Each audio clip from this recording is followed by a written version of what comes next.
YCP నాయకులు కొంతమంది media ముందుకొచ్చి, ఇది ఈవీఎంల ట్యాంపరింగ్ వలన జరిగింది. ఈవీఎంలని ట్యాంపరింగ్ చేశారు. అంటే కొంతమంది ఒక నాయకుడు ఎవరో అన్నారు. చంద్రబాబు నాయుడు గారు అంటే ఎవరితోనో మాట్లాడి సింగపూర్‌లో ఉండి సింగపూర్ నుంచి ట్యాంపరింగ్ చేయించారు. అలా మార్చారు. కాబట్టి వాళ్ళకనొచ్చాయి. ఎందుకంటే మేము ఇంత వెల్‌ఫేర్ చేసాం. ప్రజల గుండెల్లోకి చొచ్చుకొని వెళ్ళాం. అలాంటిది మాకు కాకుండా వాళ్ళకి ఎలాగా ప్రజలు వేస్తారు. ఎందుకంటే ప్రజలంతా మాతోనే ఉన్నారు అన్నట్టు కొన్ని విమర్శలైతే చేశారు. అంటే ఈవీఎంస్ ట్యాంపరింగ్‌కి సంబంధించి అలాంటి అవకాశాలు ఏవైనా ఉన్నాయా సార్? ఎందుకంటే ఈ దేశంలో ఓడిపోయిన ప్రతి నాయకులు కూడా ఈవీఎం గురించి మాట్లాడారు. అంటే వాళ్ళు గెలిచినప్పుడు ఈవీఎంలు బాగున్నాయి, ఓడిపోయినప్పుడు ఈవీఎంలు బాగులేవు అన్నవి చాలామంది కామెంట్ చేశారు. 2019లో టీడీపీ నాయకులు కొంతమంది కూడా కామెంట్ చేసినట్టున్నారు. ఎందుకంటున్నానంటే జనరల్గా ఓటమికి ప్రధానమైన కారణం చూపించడానికి ఈవీఎంల మీద కానీ ఈవీఎంల గురించి కూడా ఒక క్లారిటీ రావాలని చెప్పేసి అప్పుడు సుప్రీంకోర్టులో కూడా ఒక పిల్ వేయడం జరిగింది. ఆ తర్వాత సుప్రీంకోర్టు కూడా ఐ థింక్ ఎలక్షన్ కమిషన్ వారు కూడా వీరందరి పార్టీలను పిలిపించి మీరు ప్రూవ్ చేయండి అని చెప్పారు. కానీ ఎక్కడ కూడా ప్రూవ్ జరగలేదు. అందులో ఎవరు కూడా దాన్ని సూచించలేకపోయారు. కానీ ఏంటంటే ఇలాంటి అనుమానాలు వస్తుంటాయి సర్వసాధారణంగా. కాబట్టి ఈ అనుమానాలను తీర్చాల్సిన బాధ్యత కూడా ఎలక్షన్ కమిషన్ ఉంది. ఇది ఎలా ట్యాంపర్ ప్రూఫ్ అన్న దాని గురించి, ఎందుకంటే 2014 ముందు వీవీప్యాట్ ఉండేది కాదు. ఈ అనుమానాలు వస్తున్నాయని వీవీప్యాట్ ఇంట్రడ్యూస్ చేయడం. ఓకే, అంటే అంతకుముందు ఎలాగుందంటే ఈ బ్యాలెటింగ్ యూనిట్ ఉంటుంది, తర్వాత వచ్చేసి కంట్రోల్ యూనిట్ ఉండేది ఇంతకుముందు.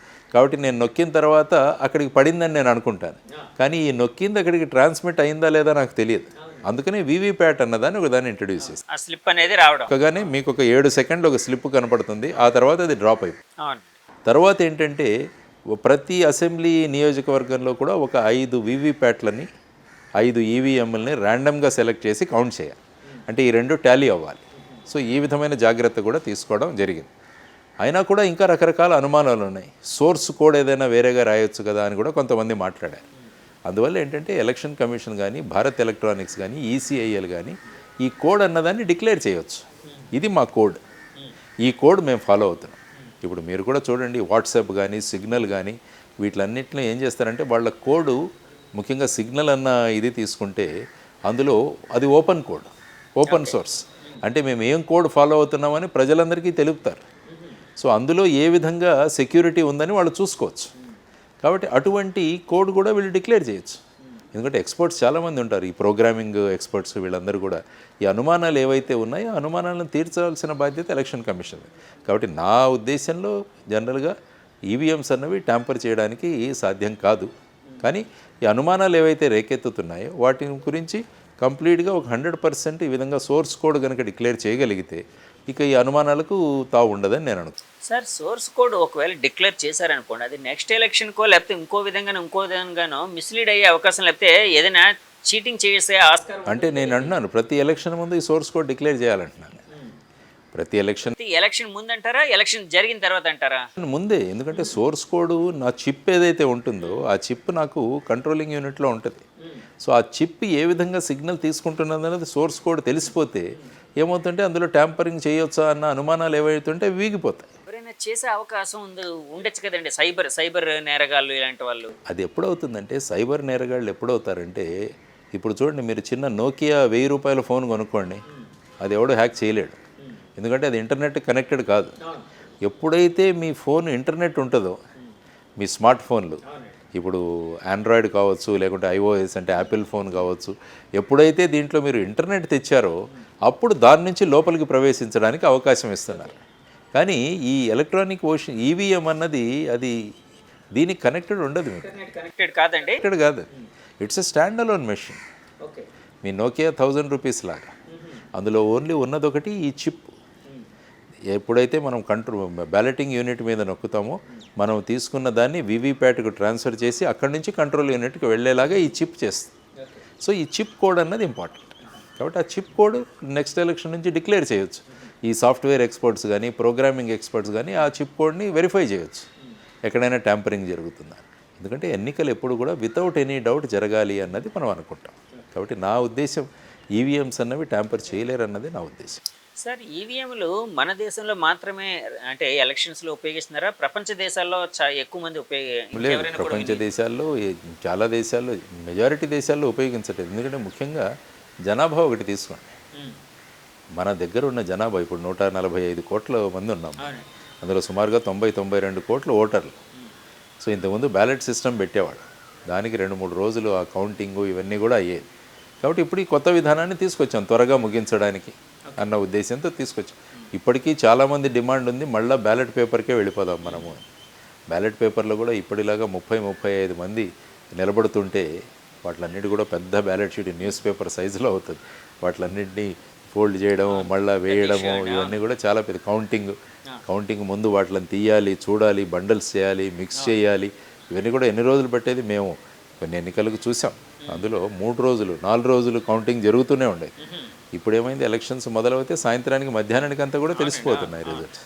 కానీ దీంట్లో ఏంటంటే ఎక్కడ అనుమానాలు లేకుండా తీసుకురావాల్సిన బాధ్యత అటు ప్రభుత్వానికి ఇటు ఎలక్షన్ కమిషన్ కూడా ఉంది. సార్ ఇప్పటి వరకు రిజిస్టర్ అయిన కేసెస్ కానీ లేకపోతే ఏదైనా విషయాల్లోని అంటే ఈవీఎంలు వేరే దేశాల్లో ఎక్కడైనా ట్యాంపరింగ్ అయినట్టు ఇట్లాంటి అంటే ఏమైనా జరిగిన సంఘటనలు ఏమైనా ఉన్నాయండి? ఎక్కడ నేను చూసినంత మటుకు ఈ ట్యాంపరింగ్ విషయాలు ఎక్కడ నేను గమనించగానే అనుమానాలే ఉన్నాయి. అనుమానాలు వ్యక్తం చేస్తూ ఉన్నారు చాలా. ఎందుకంటే ఎప్పుడైతే ఎలక్ట్రానిక్ మెషిన్ ఉందో, ఎప్పుడైతే ఒక చిప్ ఉందో, ఎప్పుడైతే ఒక కోడింగ్ లాంగ్వేజ్ ఉందో, ఆ కోడింగ్ని పర్టికులర్ వ్యక్తులు ఏర్పాటు చేస్తారని వస్తుందో, ఏ సంస్థలు అయితే తయారు చేస్తున్నారో ఆ సంస్థల్లో ఉన్న వాళ్ళు ఎవరు, వీటన్నిటి మీద అనేక అనుమానాలు వ్యక్తం చేస్తుంటారు. కానీ కాంక్రీట్గా ఎవరు ఏమీ ప్రూవ్ చేయలేదు ఇప్పటివరకు. ముఖ్యంగా ఏంటంటే ఎవరైతే ఓడిపోతారో వాళ్ళు ఈవీఎంస్ వల్లే ఓడిపోయామన్నది ఇంకొక కొత్తగా ఈ మధ్య మాట్లాడుతున్నాం. సో కూటమి గెలవడానికి ఈవీఎంల కారణం కాదు, ప్రజలే కారణం అని మీరు అంటారు, అంతే కదండి? Until unless it is proved. Okay, మీరు ప్రూవ్ చేస్తే తప్పు. ఆ మధ్య ఒక పర్సన్ ఎవరో ఒక ఆయన అప్పట్లో ఒక ఈవీఎం ఎక్కడి నుంచో తీసుకుని వెళ్ళి ఇది ట్యాంపరింగ్ చేయొచ్చని ఏదో డెమాన్స్ట్రేట్ చేసినట్టు కొన్ని వార్తలు రావడం, అతన్ని అరెస్ట్ చేయడం, అతని మీద కేసు పెట్టడం కూడా జరిగింది. దానికోసం మీకు ఏమైనా ఐడియా ఉందా సార్, గుర్తుందా సార్? ఇప్పుడు చదివాను కానీ, బట్ అదేంటంటే అఫీషియల్గా మీరు ఏదైనా చేయాలంటే బీఈఎల్ కానీ ఈసీఎల్ కానీ తయారు చేసిన ఈవీఎం తీసుకొని దాని మీద డెమాన్స్ట్రేట్ చేయాలి. ఈవెన్ ఇప్పుడు ఈ సంస్థలు కూడా ఓపెన్గా ఛాలెంజ్ ఇవ్వచ్చు. ఎస్, మేము మా మెషిన్ ఇస్తాము, మా చిప్ ఇస్తాము, ఎవరైనా ప్రూవ్ చేయండి అని. అప్పుడు ఏంటంటే కాన్ఫిడెన్స్ పెరుగుతుంది. సో ఆ విధంగా కూడా చేయొచ్చు. అంటే ఇంకా కూడా ఎవరికైనా డౌట్లు ఉంటే ఆ విధంగా డౌట్లను నిరసన చేయడానికి, ఎస్ ఇది మా ఈవీఎం, ఇది మా కంట్రోల్ యూనిట్, ఇది వీవీప్యాట్, రండి చేయండి, మీరు ప్రూవ్ చేయండి అని కూడా ఓపెన్ ఛాలెంజ్ ఇవ్వచ్చు. సార్ చూసాము, చంద్రబాబు నాయుడు గారు రేపు ఆయన ప్రమాణ స్వీకారం చేయబోతున్నారు. ఆయనతో పాటు పవన్ కళ్యాణ్ గారు కూడా డిప్యూటీ సీఎంగా ప్రమాణ స్వీకారం చేయబోతున్నారని కొన్ని వార్తలు అయితే వస్తున్నాయి. సో అంటే దాని మీద మీ ఆలోచన ఎలా ఉంది, అంటే మీ అంటే అభిప్రాయం ఏంటి సార్? వీళ్ళు ఏ విధంగా ఈ మంత్రిత్వ శాఖలు ఏ విధంగా డిస్ట్రిబ్యూట్ చేసుకుంటున్నారన్న దాని మీద ఉంటుంది.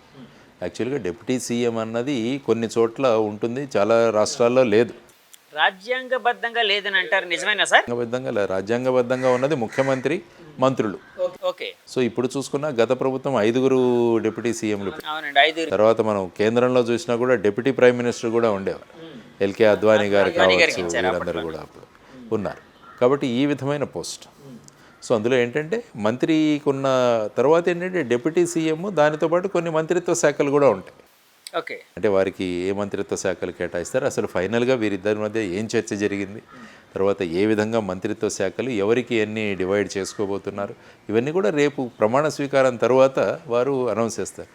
ఏంటంటే సోషల్ మీడియాలో ఇవే స్పెక్యులేషన్లు రకరకాలుగా తిరుగుతున్నాయి. కాబట్టి ఒక రోజు ఆగితే తెలుస్తుంది మొత్తం మీద ఏ విధంగా మంత్రిత్వ శాఖలు ఎవరు ఏ మంత్రిత్వ శాఖ తీసుకోబోతున్నారు. పవన్ కళ్యాణ్ గారు ఉప ముఖ్యమంత్రిగా ఉంటున్నారా, లేకుంటే ఏదైనా మంత్రిత్వ శాఖ స్వీకరిస్తారా, ఇవన్నీ కూడా ఫైనల్గా లిస్ట్ అనౌన్స్ చేసిన తర్వాతనే తెలుస్తుంది. అంటే ఉప ముఖ్యమంత్రిగా ఉంటూ కూడా మంత్రిత్వ శాఖలు స్వీకరించే అవకాశం ఉందా సార్? ఉంది. ఉప ముఖ్యమంత్రి అయిన తర్వాత ఒక పోర్ట్ఫోలియో ఇవ్వాలి కదా, ఏదో ఒక శాఖని కేటాయించాలి, లేకపోతే కొన్ని శాఖలు. ముఖ్యమంత్రి తీసుకున్నా కూడా సర్వసాధారణ ఇప్పుడు ప్రైమ్ మినిస్టర్ తీసుకోండి, నరేంద్ర మోడీ గారు, సర్వసాధారణ పాలన, అటామిక్ ఎనర్జీ, ఇలాంటివి ఇంకా మిగతా ఎవరి దగ్గర లేని శాఖలన్నీ కూడా ముఖ్యమంత్రి దగ్గర ఉంటాయి. కాబట్టి ప్రతి ఒక్కరికి శాఖ ఉంటుంది. నేను ప్రధానమంత్రి అన్ని విషయాలు నా దగ్గర ఉంటాయన్నది కాదు, ప్రధానమంత్రి కూడా కొన్ని విషయాలు ఉంటాయి. ఆయన హీఈస్ ద టీమ్ క్యాప్టెన్. అలాగా సార్ జనరల్గా మన రాష్ట్రానికి వచ్చినప్పటికి ఎంతోమంది ముఖ్యమంత్రులను మీరు పరిశీలించారు కాబట్టి అడుగుతున్నాను, వాళ్ళు ముఖ్యంగా ఎలాంటి శాఖలు వాళ్ళ దగ్గర ఉంచుకుంటారండి ముఖ్యమంత్రి గారు? జనరల్గా ఏంటంటే జనరల్ అడ్మినిస్ట్రేషన్ అంటే సర్వసాధారణ పరిపాలన, ఆ తర్వాత కొంతమంది హోమ్ వాళ్ళ దగ్గర పెట్టుకున్న వాళ్ళు ఉన్నారు, కొంతమంది ఫైనాన్స్ వాళ్ళ దగ్గర పెట్టుకున్నారు, ఆర్థిక శాఖ వాళ్ళ దగ్గర పెట్టుకున్నారు. తర్వాత వచ్చేసి కొంతమంది సినిమాటోగ్రఫీ ఇలాంటివి రకరకాలుగా ఉంచుకుంటారు. అంటే జనరల్ అడ్మినిస్ట్రేషన్ జీఏడి అంటాం మనం. జీఏడి జనరల్ అడ్మినిస్ట్రేషన్ డిపార్ట్మెంట్స్ ఇవి వాళ్ళ దగ్గర ఉంచుకుంటూ ఉంటారు. సో ఆ విధంగా ఇప్పుడు చూడాలి, ఒక్కొక్కరికి కొంతమంది అనుకుంటారు హోమ్ డిపార్ట్మెంట్ మన దగ్గర పెట్టుకుందాం, అంటే పోలీస్ యంత్రాంగం ఇవన్నీ కూడా మన దగ్గర ఉంటాయి. కొంతమందికి మేబీ వ్యవసాయం ఇష్టం ఉండొచ్చు, కాబట్టి అగ్రికల్చర్ మా దగ్గర పెట్టుకుంటాము అని అంటుంటారు. సో ఆ విధంగా ఇప్పుడు it depends on the CM ఏ విధమైన విషయాలు వాళ్ళ దగ్గర పెట్టుకుందామని అనుకుంటున్నారు, ఏ విధమైన విషయాలు మిగతా వాళ్ళకి ఇద్దామనుకుంటున్నారు అనే దాని మీద ఆధారపడింది. బట్ సర్వసాధారణ పరిపాలన అన్నది జనరల్ అడ్మినిస్ట్రేషన్ అన్నది ముఖ్యమంత్రి దగ్గర జనరల్గా ఉంటుంది. ఆ తర్వాతే మిగతా శాఖలు కూడా ఎవరి దగ్గర లేని శాఖలు ఏవైనా ఉంటే అవి కూడా ఆ విషయాలన్నీ కూడా వీరు డిస్కస్ చేస్తారు. సార్ ఇందాక నేను ఒక వీడియో చూశాను, అంటే ఎన్డీఏ కూటమి తమ సభాధ్యక్షుడిగా తమ నాయకుడిగా చంద్రబాబు గారిని ఎన్నుకున్న ఇది యాక్చువల్గా ప్రతిపాదించింది పవన్ కళ్యాణ్ గారు. సో తర్వాత పురంధేశ్వరి గారు కూడా దానికి ఆమోదం బలపరిచారు. సో ఆ విధంగా చంద్రబాబు గారు ఎన్నికయ్యారు. వాళ్ళిద్దరూ తర్వాత కౌగిలించుకోవడం, వాళ్ళిద్దరి మధ్య ఇంటిమసీ ఇలాంటివన్నీ చూస్తూ ఉంటే అంటే మామూలు చూసినప్పుడు ఎలా అనిపిస్తుంది సార్? అంటే ఈ జోడీ ఎలా వెళ్ళబోతుంది, అంటే ఈ 5 ఏళ్ళలో ఏం చేయబోతుంది, వీళ్ళ ప్రయాణం సాఫీగా సాగే అవకాశం ఉందని అనిపిస్తుందా మీకు? డెఫినెట్గా ఇద్దరు కూడా రాష్ట్రం పట్ల అభిప్రాయము అభిమానం అన్నవాళ్ళు, రాష్ట్రాన్ని మంచి బాటలో తీసుకువెళ్ళాలి అన్న అభిప్రాయంతోనే వారు ఇద్దరు ఎన్నికల ముందే పొత్తు పెట్టుకోవడం జరిగింది. కొన్ని సమయాల్లో ఎన్నికల తర్వాత పొత్తు పెట్టుకుంటారు. అవునండి. కానీ ఇది ఎన్నికల ముందు నుంచి వచ్చిన పొత్తు కాబట్టి మొదటి నుంచే అవగాహనతో వెళుతున్నారు. కాబట్టి ఈ విధంగా కాకుండా రాష్ట్రాన్ని ఏ విధంగా ముందుకు తీసుకువెళ్ళాలి అన్నది, ఎందుకంటే ఆ పరిపాలన నుంచి ఈ పరిపాలనను అందరం కలిసి తీసుకొద్దామన్న నిర్ణయం తీసుకున్న వాళ్ళు ఖచ్చితంగా ఈ రాష్ట్రాన్ని ముందుకు తీసుకువెళుతున్నప్పుడు సామరస్యంతోనే, మంచి అభిప్రాయాలతోనే, మంచి చర్చలతోనే ముందుకు వెళుతుందని నేను అనుకుంటాను. అదే అనుకుందాం మనం, అదే జరగాలి కూడా. వాళ్ళిద్దరి మధ్య జోడీ ఆ ఇంటిమసీ కూడా, ఆ బాండింగ్ కూడా కరెక్ట్గా ఉన్నట్టు ఉందండి. అంటే చాలా చోట్ల వినిపిస్తుంది. అంటే తగ్గాల్సిన చోట ఇద్దరు తగ్గడానికి సిద్ధపడుతున్నారు. సో హితవు చాలా ముఖ్యం.